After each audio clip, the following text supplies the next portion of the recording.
विपक्ष अगर इतना जागरूक नहीं होता, आंदोलन नहीं होती सड़क से लेकर संसद तक, तो फिर चुनाव आयोग क्या इस सरकार के पदाधिकारी कोई सुनने वाला था क्या? कि हमारे नेता बोल रहे हैं मतदाता पुनरीक्षण पर, वो चले गए ट्रैके चेंज करके दूसरा पर चले गए, तो वो तो मति भ्रष्ट हो गया है उनका, नहीं है, शुद्ध में नहीं है। अब 225 दिखाई नहीं दिए नीतीश, कोई उपाय नहीं है कि हमारे नेता भावी मुख्यमंत्री तेजस्वी यादव जी आगे आगे चल रहे हैं पर पीछे से नीतीश कुमार जी चल रहे हैं। ये डर गए हैं, ग्राउंड रिपोर्ट है।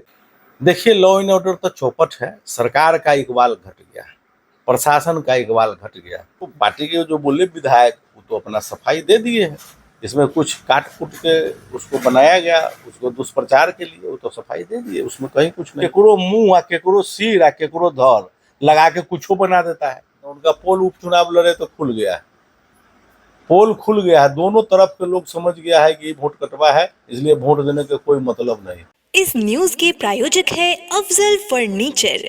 वोटर लिस्ट रिवीजन का कार्य अंतिम चरण में है और इस बीच बिहार विधानसभा में मानसून सत्र चल रहा है। आपको बता दें कि बिहार विधानसभा का यह सत्र इस सरकार का आखिरी सत्र है। इसके बाद नई सरकार गठन होने के बाद ही अब सदन चलेगी। सदन में पक्ष और विपक्ष दोनों आमने सामने है, टकराव की स्थिति देखी जा रही है। सत्ता पक्ष और विपक्ष में जुबानी जंग हो रही है। विधानसभा परिसर अखाड़ा बना हुआ है और इसके साथ ही कई जगह पर जिस प्रकार बिहार में सुशासन पर बड़ा सवाल खड़ा हो रहा है, लॉ एंड ऑर्डर पे सवाल खड़ा हो रहा है, विपक्ष लगातार सरकार को घेरने में लगी हुई है। इन सब मुद्दों को लेकर बातचीत हम करेंगे। हमारे साथ राजद के पूर्व विधानसभा प्रत्याशी मोहम्मद हैदर आजाद साहब हैं। बातचीत की शुरुआत हम करते हैं वोटर लिस्ट रिवीजन से पहले।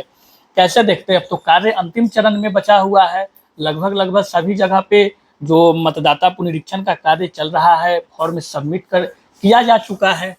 आपको बहुत बहुत धन्यवाद, बीडी न्यूज के दर्शक के और आपको भी।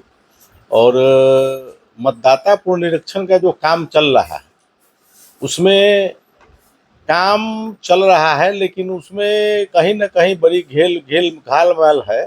जो जितना बिंदु चुनाव आयोग के तरह से दिया गया उसमें रद्दोबदल होता है और सभी को 100% सभी से नहीं लिया गया, उसका दस्तखत नहीं हुआ, किसी तरह से बीएलओ करके खाना पूर्ति कर रहा, समझे। इसमें बहुत लोगों का नाम छूटेगा। अभी तो लोग बोल रहा है, हम लोग भी बात किए हैं प्रखंड विकास पदाधिकारी से भी, हमारे कांटी विधानसभा क्षेत्र में 2 है, कांटी और मरवन, दोनों लोग से बात किए हैं। लोग बोला हमको, वीडियो साहब बोले हैं दोनों जगह के कि एक भी नाम नहीं छूटेगा, आप लोग परेशान नहीं होइए। लेकिन जो सूचना मिल रही बाहर में लोग हैं, उन लोग भी है। दूसरा नंबर फिर हो रहा है कि सत्यापन के लिए सभी पेपर भी देना होगा।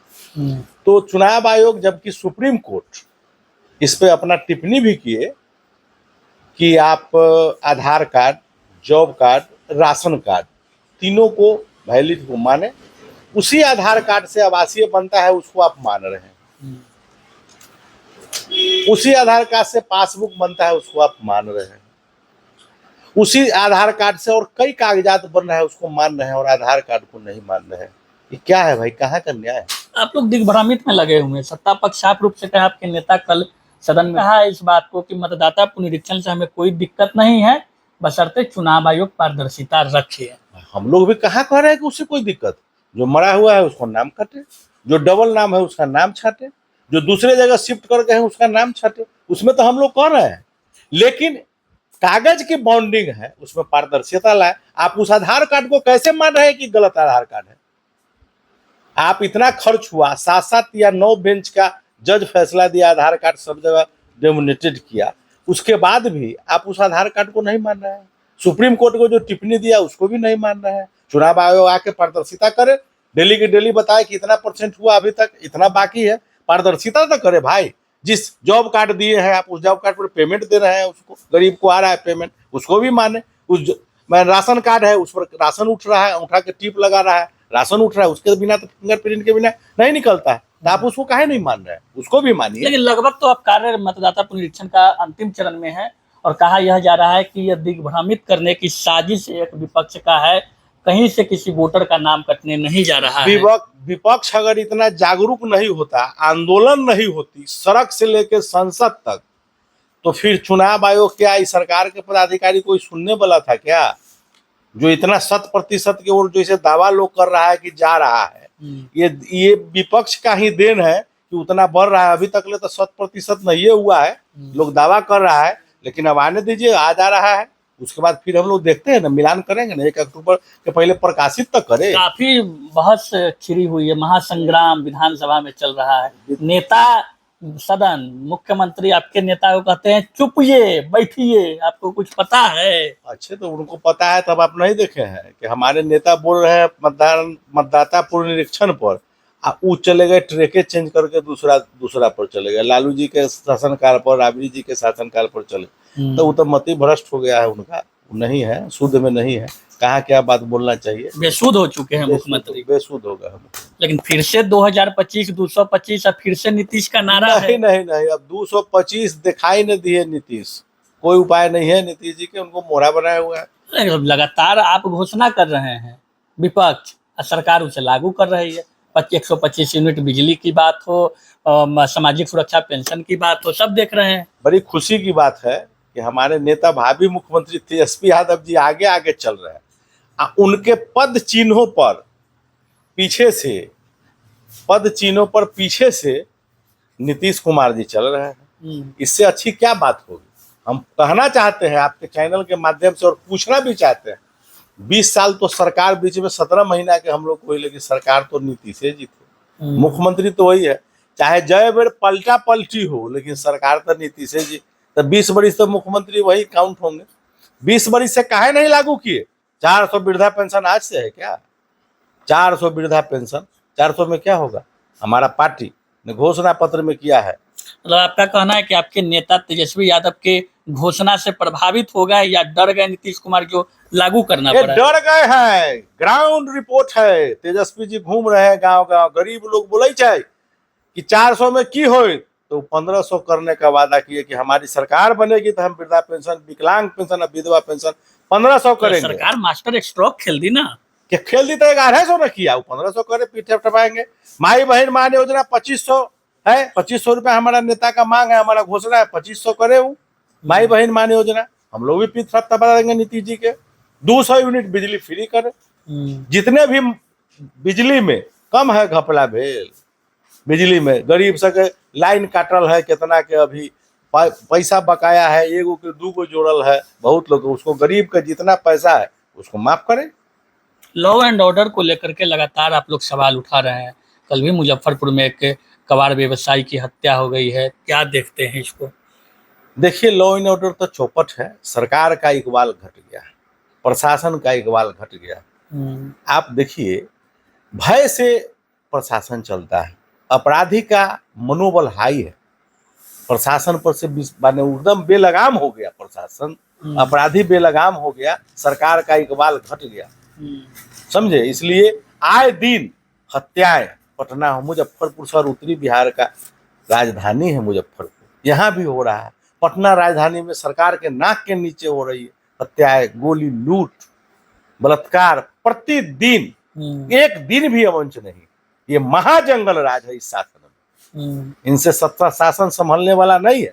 नीतीश जी बेसुध हो गए, 2 उप मुख्यमंत्री, डिप्टी सीएम भाजपा के लोग, स्टेयरिंग उनके हाथ में, अपराधी बेलगाम, कोई सुनने वाला नहीं। लोग भय के माहौल में, व्यापारी, व्यवसाय और किसान सारे लोग भय के माहौल में जी रहे हैं। इस सरकार में कोई सुरक्षित नहीं। अच्छा, आपके नेता एक तरफ A to Z की बात करते हैं, और आप ही के पार्टी के कई ऐसे नेता विधायक हैं जिनका बयान आता है, वायरल होता है, किरकिरी होती है उनकी, और सवाल उठता है कि फिर से राजद वही पुराना राग अल्पा रही है जो 1990 के दशक में अपनाया जा रहा था। नहीं, हमारा पार्टी का A to Z का है ही, लेकिन इसमें तो जो पार्टी के जो बोले विधायक, वो तो अपना सफाई दे दिए हैं। इसमें कुछ काट कुट के उसको बनाया गया, उसको दुष्प्रचार के लिए, वो तो सफाई दे दिए, उसमें कहीं कुछ नहीं है। सफाई देना पड़ा मतलब गलत बोले तब मान लिया कि अब उसको क्लिपे के लेके काट के कहीं से कहीं, आजकल तो इलेक्ट्रॉनिक युग है, इसमें से केकरो मुंह, केकरो सिर, केकरो धर लगा के कुछ बना देता है। समझे? तो इधर के काट के उधर है, उधर के काट के उधर बना दिया, वो सब नहीं है, सब लोग समझ रहे हैं। चुनाव महासंग्राम शुरू होने में 2-3 महीने का समय अभी है, लेकिन जिस प्रकार से तैयारियां में विभिन्न दल जुटी हुई है, इवन यहाँ तक कि जो पार्टी के लोग हैं वो भी अपनी अपनी तैयारियों में लगे हुए हैं। इस बीच में प्रशांत किशोर, जो बिहार में एक उभरता हुआ चेहरा देखा जा रहा है और लगातार विपक्ष पे भी हमलावर है, सत्ता पक्ष पे भी हमलावर है, कितनी चुनौती उनको मानते हैं? वो कोई चुनौती नहीं है, उनका कोई चुनौती नहीं है, वो कोई भी कौन नहीं बनाएगा। उनका पोल उपचुनाव लड़े तो खुल गया है, पोल खुल गया है, दोनों तरफ के लोग समझ गया है कि वोट कटवा है, इसलिए वोट देने का कोई मतलब नहीं, प्रशांत किशोर से कोई फर्क नहीं पड़ेगा। कोई फर्क नहीं पड़ेगा। तेजस्वी यादव पे लगातार हमलावर रहते हैं, कहते हैं कि 8वीं पास है, 9वीं फेल भी नहीं कहते तो हैं। बी टीम है बीजेपी के, तो किस पर हमला करेंगे? देखे हैं कभी तक आक्रामक बीजेपी? कल तो विधानसभा का घेराव किए प्रशांत किशोर, तब सत्ता पक्ष का घेराव किए। सत्ता पक्ष तो आई वास कर रहे हैं, बीजेपी पर, मोदी पर बोल रहा है, कहीं कुछ नरेंद्र मोदी पर बोले, बीजेपी पार्टी पर बोले आक्रामक, तब ना होगा, हम लोग समझेंगे। वो तो खाली तेजस्वी जी पर बोलते हैं, तो बी टीम है बीजेपी के। चलिए, हैदर आजाद हमारे साथ थे, बातचीत हुई विभिन्न मुद्दों को लेकर के। बातचीत में जिस प्रकार से इन्होंने प्रतिक्रिया दी है, उन प्रतिक्रियाओं को लेकर यदि कोई सवाल है तो कमेंट करके बताएं, और तब तक दीजिए इजाजत। धन्यवाद। शादी का फर्नीचर सेट 34,500 से स्टार्ट। AFZ फर्नीचर के ऑफिशियल यूट्यूब चैनल पर विजिट करिए विशेष जानकारी के लिए और परचेज करिए बिहार के सबसे बड़े शोरूम से।